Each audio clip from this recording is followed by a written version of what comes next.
Dažniausiai mes girdime istorijas apie Mariją ir kūdikėlį Jėzų. Bet aš norėčiau papasakoti truputėlį iš Juozapo pusės, apie jo išgyvenimus, kad jūs žinotumėte istoriją Juozapo akimis, Kristaus gimimo istoriją. Pirmoji eilutė Biblijoje apie Marijos vyrą Juozapą paminėta Evangelijų pagal Matą 1 skyriui 16 eilutėje. Ten parašyta, Jokūbui gimė Juozapas. Tai yra, Juozapo tėvo vardas buvo Jokūbas. Ir tam Jokūbui, sako, gimė Juozapas. Žydų tautoje buvo įprasta sakyti, Abromui gimė Izaokas, Izaokui gimė Jokūbas. Ar ne? Jokūbui gimė 12 jo sūnų. Nesakydavo taip, kad Sarai gimė Izaokas, sakydavo vyrišką liniją.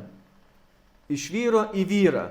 Ir čia pasakyta, Jokūbui gimė Juozapas, vyras Marijos, iš kurios gimė kas? Jėzus. Nepasakyta, kad Jėzus gimė iš Juozapo. Todėl, kad ne Juozapas buvo tikrasis tėvas, bet gimė iš Marijos. Tuo patvirtina, kad Juozapas buvo patėvis Jėzaus.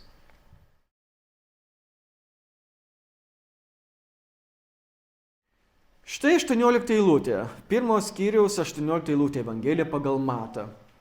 Jėzaus Kristaus gimimas buvo toksai. Jo motina Marija buvo susižadėjusi su Juozapu. Žydų tautoje visą sužadėtuvių periodą nuotaka ir jaunikis buvo susijęti įstatymu kaip sutuoktiniai. Metams. Ne daugiau ir ne mažiau, bet metams. Tai yra tokios sužadėtuvės įvykusios, kurios oficialiai įstatymu ginamos, bet negali jie tuo metu kartu gyventi. Jau jie yra kaip vyras ir žmona, bet jie kartu negyvena, tiesiog susižadėję įstatymiškai. Ir jeigu jie norėtų skirtis, reikėtų proceso skyrybų oficialaus. Tada jos išskiria. Taigi metam laiko tėvas, nuotokos tėvui sumokamas yra tam tikros nuotokos mokestis, žodžiu, ir taip jie turėtų gyventi metus laiko. Ir įstatymo knygoje labai įdomus dalykas yra, kad jeigu sužadėtinė sugula su kitu vyru, dar nepradėjus gyventi su savo vyru, tai ir tas vyras, kuris su ją sugulė, ir jinai pati mirties bausmė. Saugoma yra skaistybė moters iki tol, kol jie gyvens kartu. Taigi Marija su Juozapu jie buvo susižadėję metams laiko ir dabar jie gyveno kartu Nazarete, bet atskirai. Marija gyveno savo tėvo namuose.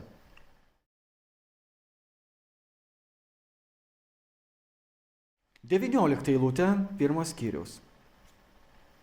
Jos vyras Juozapas, būdamas teisus ir nenorėdamas daryti jai nešlovės, sumanė tylomis ją atleisti.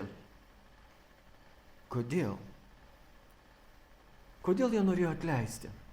Marija nukeliavo pas Elžbietą, gavusi pranešimą iš angelo, kad jinai taps nėščia. Tada jinai nukeliavo pas Elžbietą, pabuvo ten 3 mėnesius, grįžo ir sužinojo Juozapas iš Marijos, kad jinai nėščia. Ir klausė, kaip tai nutiko, nes sako, šventosios dvasios dėka aš pastojau. Tai dabar vyrukai, kaip jūs galvojate, jeigu jūsų žmona grįžtų iš po 3 mėnesių apsilankimo pas savo draugę kažkur tenais, kažkokiai šaly, grįžtų ir sakytų, aš nėščia, kelintą jau mėnesį, ir paklaustum nuo manęs, negali būti, tai sakytų iš šventosios dvasios. Aš nėščia. Kas patikėtų iš jūsų? Suprantat, yra labai sunku suvokti, kaip patikėti, kai dar nebuvo čia jinai. Buvo nukeliavus pas savo pusės ir nežinia, ką ten sutiko. Su kažko gal permiegojo.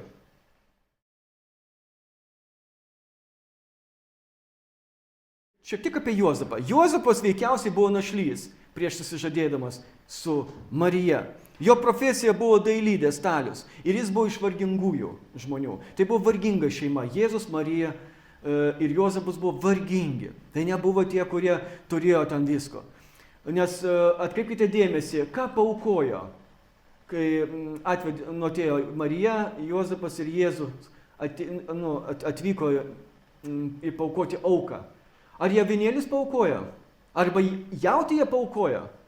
Raštas sako, jeigu yra vargšai žmonės, kurie negali sau leisti avinėlį aukoti, arba nėra turtingi, kad jie galėtų jautį aukoti, tai ką jie galėtų paaukoti? Balandžius. Purpelis. Taigi jie aukojo balandžius, nes negalėjo sau leisti. Suprantat? Jie nebuvo turtingi. Todėl jie supranta, kas yra neturtingųjų gyvenimas. Taip, ir Juozapas iš pirmos santuokos turėjo greičiausiai 6 vaikus. 4 sūnus paminėti jo yra Evangelijose ir dar mažiausiai 4 jo dukteris. Toliau apie Juozapą pasakyta yra 19 eilutė, kad Juozapas buvo teisus vyras. Teisus, graikiškai skamba dikajos. Tai yra tas, kuris laikosi nuostatų, kuris laikosi apeigų arba teisus ten, kur yra teisų ir teisinga. Ir tuo pačiu žodžiu dikajos yra pavadintas Zacharijas ir Elžbieta, yra Simeonas pavadintas, yra pavadintas Juozapas iš Arimatėjos dikajos teisų žmogus. Netgi Piloto žmona pasakė apie Jėzų, sako, aš sapnavau apie jį, kad jis yra teisus žmogus, apie teisų žmogų. Dikajos, jinai pavadino tą graikišką žodį, dikajos. Jėzus buvo tas teisus žmogus. Ir anot žydų teisusis buvo griežtai besilaikantis Mozės įstatymo ir rabinų mokymo. Taigi, tokiu būdu Juozapui turėjo iškilti klausimas, kaip man, dikajos vyrui, kuris laikausi Mozės įstatymo, taisyklių, apeigų, kur aš žinau, kaip Mozė kalbėjo apie tai, jeigu tau neištikima yra tavo sužadėtinė, turi jai paduoti teismą. Jis tai dikajos yra, jis teisus, jis klauso Mozės įstatymo. Jis dabar turėjo ją paduoti viešai pasmerkimui, kad būtų pamoka visiems, kad saugoti reikia santykius. Ir dabar buvo vidinis konfliktas jo gyvenime. Kaip man dabar pasielgti? Ašgi esu dikajos, teisus vyras. Ir ką jis padarė? Jis nusprendė tylomis ją atleisti.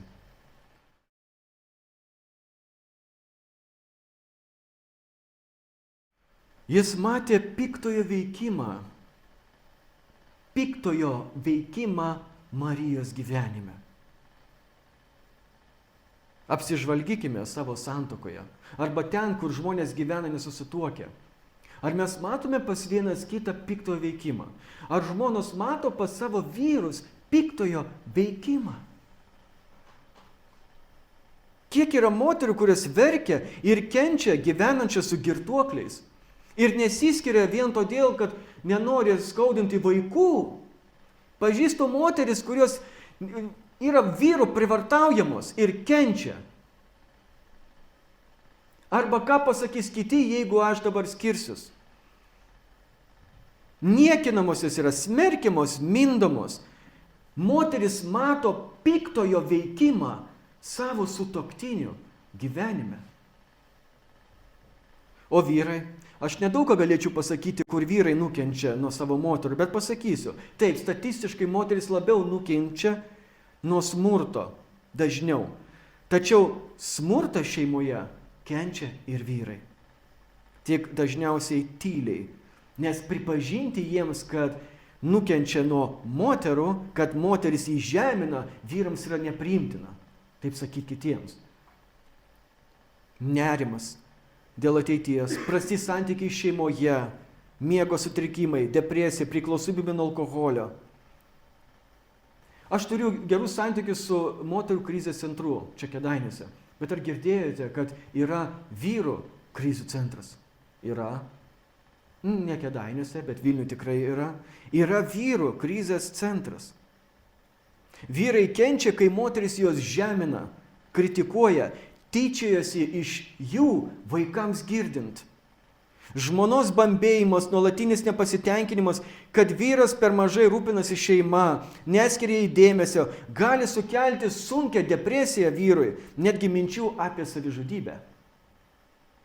Bet Marija nematė jokio pikto veikimo Juozapo gyvenime, nes Juozapas buvo teisus vyras. Jis nusprendė tylomis ją paleisti, gerbdamas ją, mylėdamas ją. Nenorėjo jisai viešai paskelbti tokius dalykus, kad jai nebūtų atimta gyvybė. Jisai pagalvojo, kad jeigu kažkas su ją permiegojo ir tyliai ją paleisdamas, galbūt jinai susijęs savo gyvenimą su tuo, su kurio permiegojo. Nes tuomet jie galėtų surišti savo santykius. Tebūnie nelaiminga. Aš neprisidėsiu prie to. Aš ją gerbiu. Aš ją myliu. Taigi, ji tapo nėščia, nors ir susižadėjusi su juo. Ką Juozapas darė? Jis nedarė skubotų veiksmų. Jis kantriai laukė, kol aiškiai supras, kaip pasielgti. Greičiausiai jis maldoje kreipėsi pagalbos į Dievą. Ir štai keliu klausimą. Kai jūs matote piktojo veikimą pas jūsų vyrą, arba nebūtinai kabutėse, bet iš tikrųjų matote, moteris, jeigu jūs matote piktojo veikimą pas savo vyrą, matote, kad jūsų santuoka byra, ką jūs darote? Ar mes elgime skubotai, iš ko neveikiame, ar ne, ir pasiduodam emocijom, ar vis dėlto kovojame dėl santuokos savo maldoje?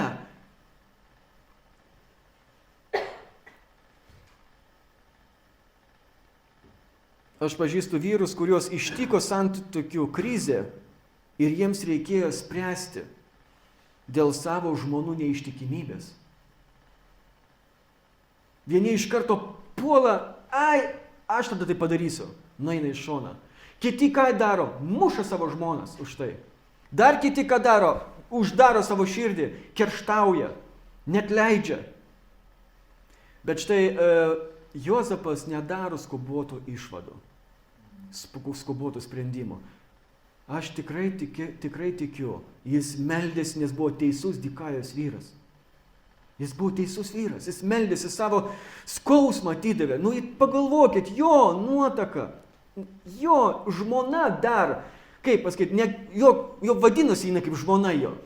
Žmona grįžo nėščia, koks jam skausmas. Jis buvo vyresnis, aišku, už ją gerokai, bet vis tiek.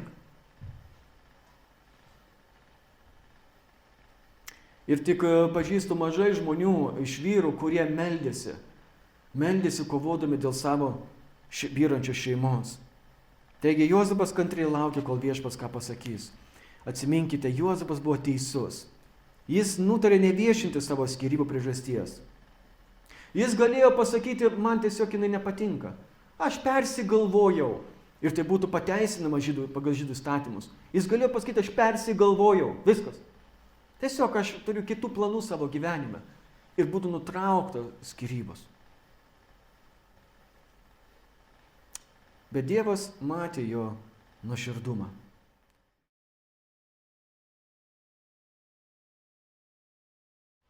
Kai Dievas mato, kad žmogus ieško atsakymų, o kartais ir žmogus, jeigu pasirenka neteisingus sprendimus, nes jis troško ją tiesiog tyliai paleisti ją, oficialiai įsiskirti, bet tyliai, neviešant.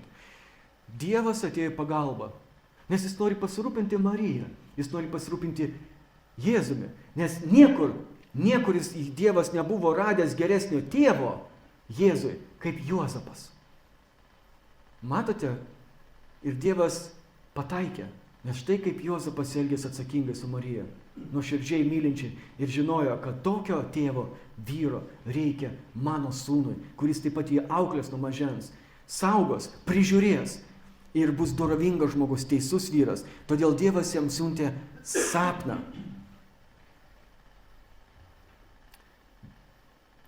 Pirmas skyrius, 20 eilutė.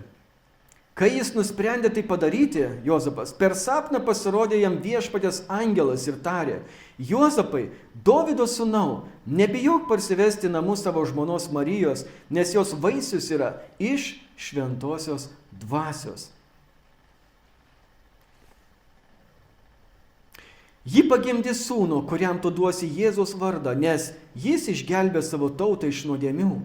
Visa tai vyko, kad išsipildytų Viešpaties žodžiai, pasakyti per pranašą: štai mergelė nešios įsčiose ir pagimdys sūnų, ir jis vadinsis Emanuelis.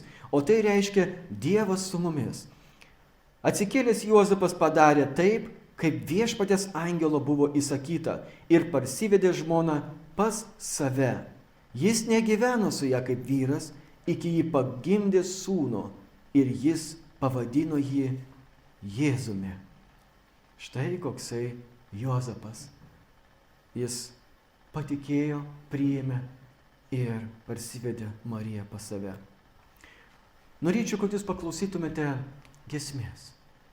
Juozapo giesmės.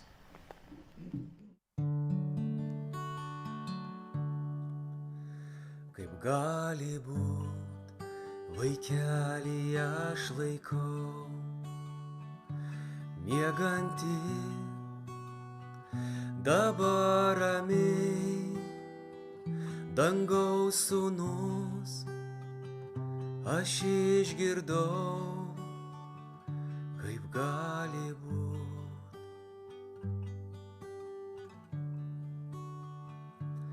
Viešpatie, juk aš žinau, ne mano jis ir kūnas jo, bet leidai tu manį mylėt, būt jo tėvu.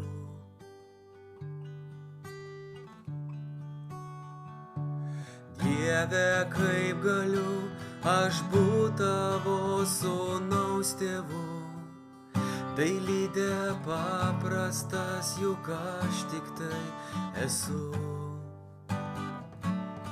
Kaip galiu aš išaugint karalių šiuos namus, karalių šiuos namus, karalių šiuos namus.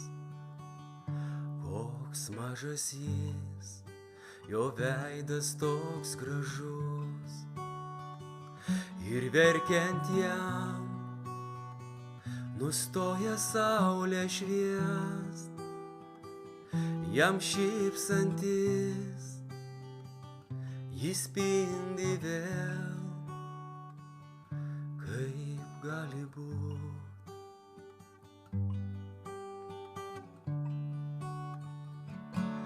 Dieve, kaip galiu aš būt tavo sūnaus tėvu, tai lydė paprastas, juk aš tik tai esu.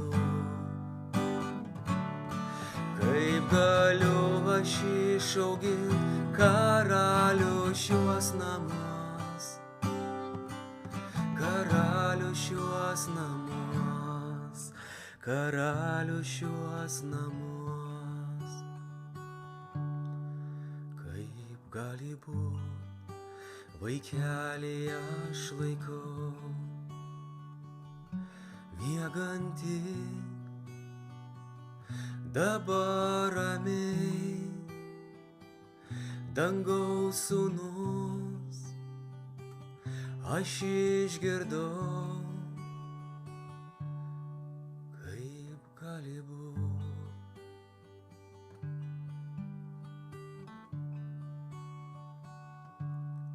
Kaip gali būt.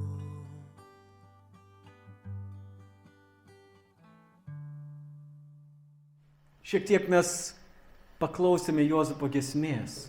Tikrai jinai labai nuoširdi, verčia apmąstyti, ką jis išgyveno, ką pamatė.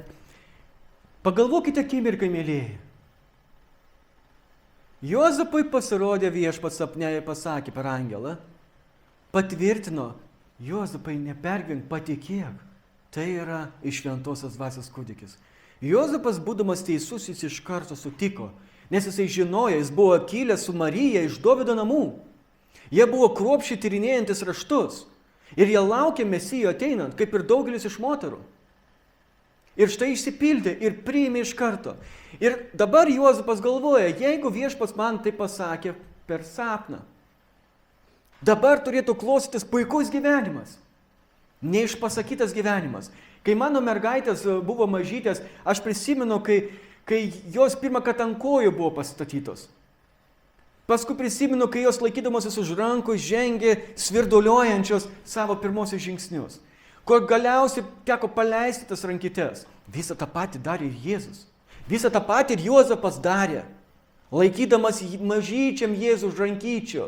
Jėzus Dievo sūnus.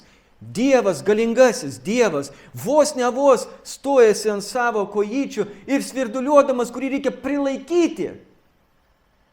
Prilaikyti Dievą. Juozapas tai supranta. Suprantate, kokia yra atsakomybė Juozapui? Prižiūrėti, auginti, paskolintą sūnų. Jis buvo teisus vyras, teisus tėvas, teisus žmogus. Ir dabar galvoja, štai Dievas įsaugos ir nebebus jokių problemų ir sunkumų. Bet atsitiko kai kas.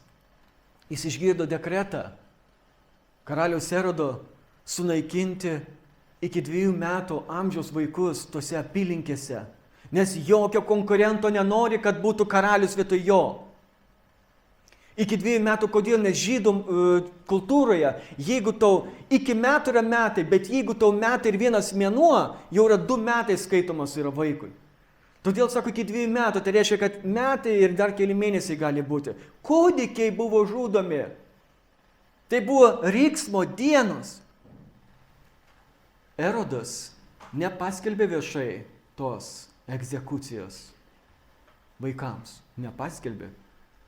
Ir todėl, kad nepaskelbė, o slaptai turėjo specialūs būriai laužtis į namus ir žudyti vaikus, Dievas tai numatė, kad gresia pavojus jo sūnui, nes viešai tai nepaskelbė.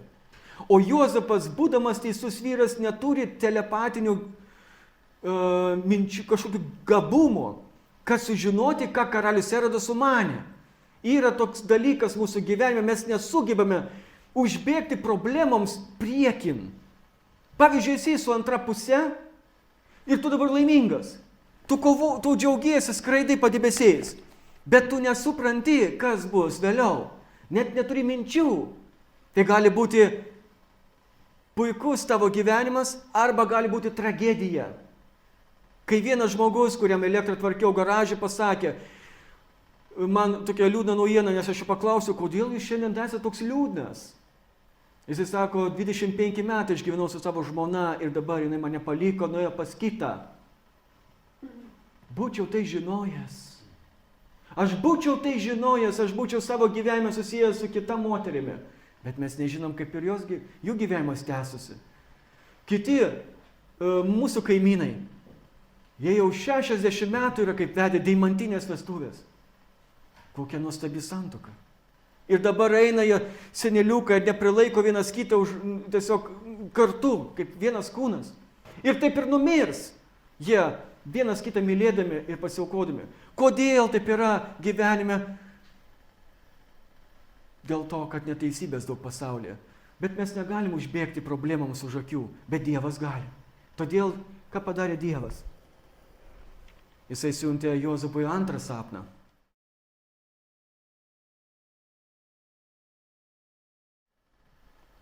Išminčiams iškeliavus, štai vėl pasirodo Juozapui sapne viešpaties angelas. Ir sako, kelkis, imk kūdikį su motina ir bėk į Egiptą.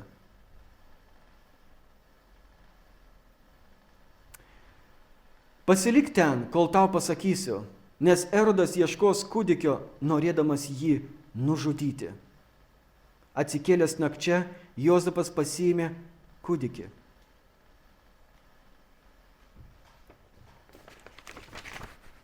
Ir motina ir pasitraukė į Egiptą. Kiek iš patėvių iš tikrųjų myli savo vaikus? Kiek jų aukojasi dėl jų ir viską daro, kad jie būtų sveiki ir laimingi? Juozapas stengiasi. Juk jeigu atimtum Jėzų iš jo gyvenimo, jam nereikėtųgi palikti savo šalies ir bėgti į Egiptą. Jeigu nebūtų Jėzos gyvenime jo. Jis gyventų savo gyvenimą ir viskas, bet jis prisijima kentėti sunkumus, persekiojimus, todėl kad jis prisimė atsakomybę prižiūrėti Dievo sūnų. Ir štai jie išbuvo Egipte, emigravę, galima sakyti. Jie su šeima buvo emigravę į Egiptą. Ir niekas čia nežino apie jų situaciją. Niekas nežino apie Marijos situaciją, kaip čia kas buvo. Juk, pasižiūrėkite Jėzus gyvenimą. Jį vadindavo pavainikiu. Žinojo žmonės tą istoriją visą. Nežinau, ką apie Mariją sakė žmonės. Bet žinau, kad Egipte niekas apie tai nekalbėtų. Ir jie galėtų likti tenais. Ir Juozapas galėtų, būdamas teisus vyras, kurti čia gyvenimą, kad nei jo žmonos liestų, nei jo sūnaus liestų. Ramiai, laimingą gyvenimą. Juk Egiptas buvo labiau civilizuota šalis. Todėl daugelis yra įskrydę į užsienį šiandieną iš mūsų draugų, nes ten geresnis gyvenimas. Ten tikrai jie savo gali daugiau leisti. Ten pabėgę nuo tos lietuvių kultūros šaltos, užsidariusios, kritiškos. Jie tenais eina gyventi ten, kur šypsosi žmonės, kur yra pinigų, kur yra galimybės leisti savo daugiau, kur galbūt saugumas didesnis. Ir dabar kai kurie žmonės bijo, kad čia gali kilti karas ir bando kurti savo planus išvažiuoti. Bet pasižiūrėkime, kas toliau nutiko.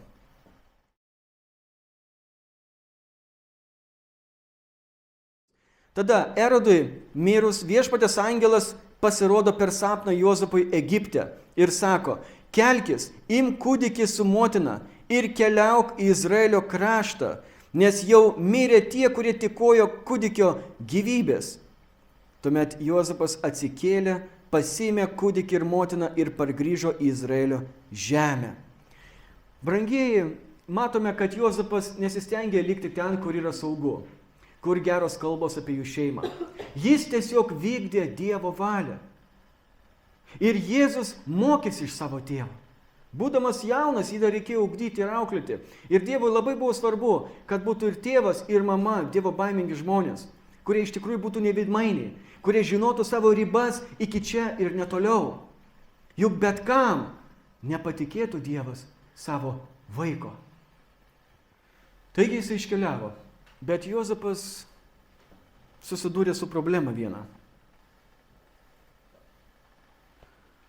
Juozapas planavo apsistoti su Marija Betliejuje, todėl kad jie kilė iš Dovydo namų, ir Marija, ir Juozapas, o Dovydo namai yra Betliejus. Ir jie pranašystė žinojo, kad karalius gims, kad karalius ateis iš Betliejaus. Ir jų planuose buvo tai, kad jie apsistos Dovydo mieste, kur Jėzus atsisės į Dovydo sostą, į Betliejų. Štai planavo eiti į Betliejų. Bet kai ką jisai susižinojo? Pažiūrėkit, ką jisai susižinojo Juozapas. Išgirdęs, jog Archelajas valdo Judėją po savo tėvo Erodo, pabūgo ten vykti. Jis nusprendė nevykti. Jis nusprendė nepaklusti angelui, kuris pasakė jam per trečiąjį sapną: keliaukite. Juozapas sako: aš neisiu. Ten Archelajas yra. O kas Archelajas? Archelajas Erodo sūnus. Tai yra pats žiauriausias, blogiausias iš visų jo sūnų. Nes jam mirus Izraelis buvo padalintas į 4 dalis. 2 iš jų atiteko Galilėjai ir atiteko ir Judėja atiteko Archelajui. Kiti 2 atiteko kitiems 2. Ir jisai žinojo, kad tas Archelajas darys tos darbus kaip ir tėvas jo. Jis bijojo ten pasirodyti, kad jisai tenais yra. Betlėjuje jiem nesaugu. Aš negaliu ten eiti. Jėzui nesaugu. Ką daryti? Jis nusprendė neiti.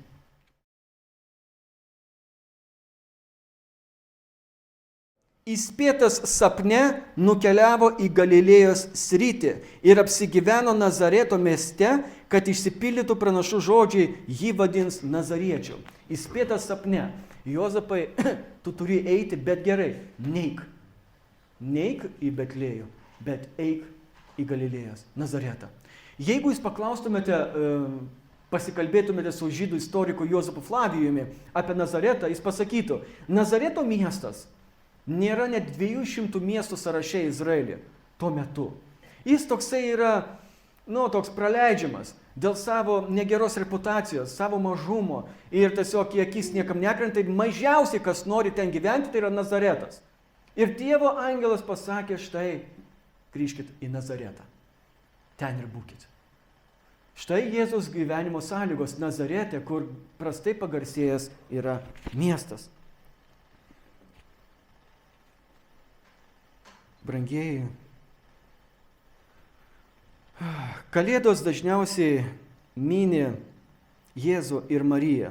O dabar mes pamatėme, kad jei ne Juozapo paklusnumas Dievui, kažin ar šiandieną žmonės minėtų Kalėdas.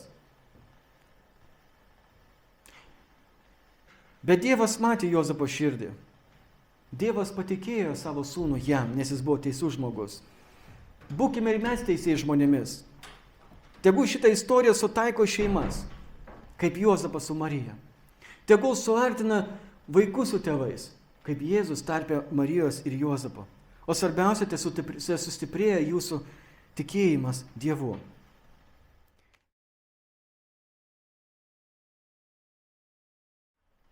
Brangieji, koks Jėzus užaugo? Jis turėjo nuostabią mamą, pamaldžią mamą ir nuostabų savo tėvą. Patėvį, bet tėvą. Koks jisai užaugo? Čia yra keli paveikslai šioje patalpoje. Jūs gerai matote, čia yra sėjėjas. Vienas paveikslas, kurį dažnai matote. Tikrai nuostabu matyti, primena mums tai Biblijos istorijas. Šitas paveikslas, aš tik nežinau, čia turbūt saulėlydis ar saulėtekis, sunku pasakyti, bet matote, kaip braidžioja paukščiai per vandenį. Bet kai kurie iš jūsų nepastebėjote dar trečio paveikslo.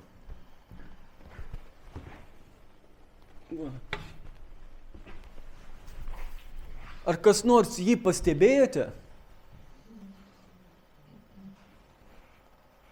Jisai užkulisiuose, taip ir mūsų gyvenime. Dažniausiai Jėzus yra užkuliuosiuose. Kažkur namuose pas mus padėtas, kažkur apgyvendintas. Mūsų širdies kambariuose kažkur yra apgyvendintas. Ir praeiviai arba svečiai mūsų gyvenime jo net nemato. Čia mes renkamės jau ilgą laiką, bet kai kurie iš jūsų net nėra matę šito paveikslo, nes jis ten stovi už kolonėlės ir nieks nemato jo. Koks Jėzus užaugo? Čia puikiai iliustruoja, tai yra skausmų vyras, kuris atėjo į tamsą iš šviesos pasaulio, tam, kad ištrauktų iš tamsos žmonės. Kaip kad šitas žmogus, kurio širdį yra užvaldžiusi tamsa, mintis ir niekaip negali ištrūkti. Jėzus pats turėjo tapti žmogumi, ateiti į tą tamsą, bet be nuodėmės, kad galėtų išvaduoti žmogų. Ar Jėzus yra tavo gyvenime užkuliuosiuose kaip šitas paveikslas? Pagalvokime, ar darbe, kur tu dirbi, Jėzus yra užkuliuosiuose, užrakini tu jį ir sakai, dabar aš einu į darbą. Aš tiesiog nemanau, kad tinkamas būdas tenais man reikštis kaip krikščioniui. O galbūt tu esi visą savaitę su Kristumi, bet ateina šabas, tu jį užrakini. Todėl, kad žinai, kad per šabo dieną jis nori visą dieną su tavim būti. Bet tu užrakini, nes tau dabar šabas truputėlį trukdo. Tu gali dėl to dalyko, kad jeigu Jėzus bus su tavim šabo dieną, netekti darbo, netekti draugų. Pramogas praleisiu tada. Ir ką tu darai, tu tiesiog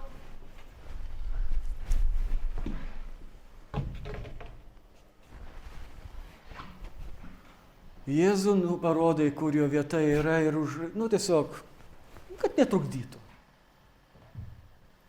Pagalvokime, štai koks jisai išaugo. Jis nori būti mūsų dalimi. Jis buvo mylimas savo šeimoje, bet nori būti mylimas mūsų gyvenime. Todėl aš noriu palinkėti, kad dabar ateinančios šventės, dabar, kur švęs ypač Lietuvoje, pasaulyje, kad turėtumėte progą paliudyti apie Jėzų. Atvertumėte tą kambarį ir pasakytumėte Jėzui, Jėzau, visas tavo širdies namas priklauso tau. Visi kambariai. Tu gali vaikščioti bet kurį kambarį, kada tik tais nori. Bet kurią dieną. Viskas. Tai tu šeimininkas, o ne aš. Tik tais pasakyk man, kaip man elgtis, kaip man mąstyti, kaip man gyventi, nes aš be tavęs esu žlugęs. Štai koks Jėzus išaugo. Jis išaugo teisus vyras. Be nuodėmės vyras. Ir jisai tikrai turi raktus į mūsų kiekvieno širdį, į kiekvieną mūsų klausimą. Ir mums padės visada. Kaip ir Dievas padėjo Juozapui ir Marijai auginant kūdikį Jėzų. Mintis šį vakarą šventą, skriskit sparnais angelų, ten, kur ši žemė aplanko, Dievas didžių stebuklų. Tik paklausykit, kaip skamba dangiško choro giesmė, o nepraleiskit pro šalį šio stebuklo širdyje.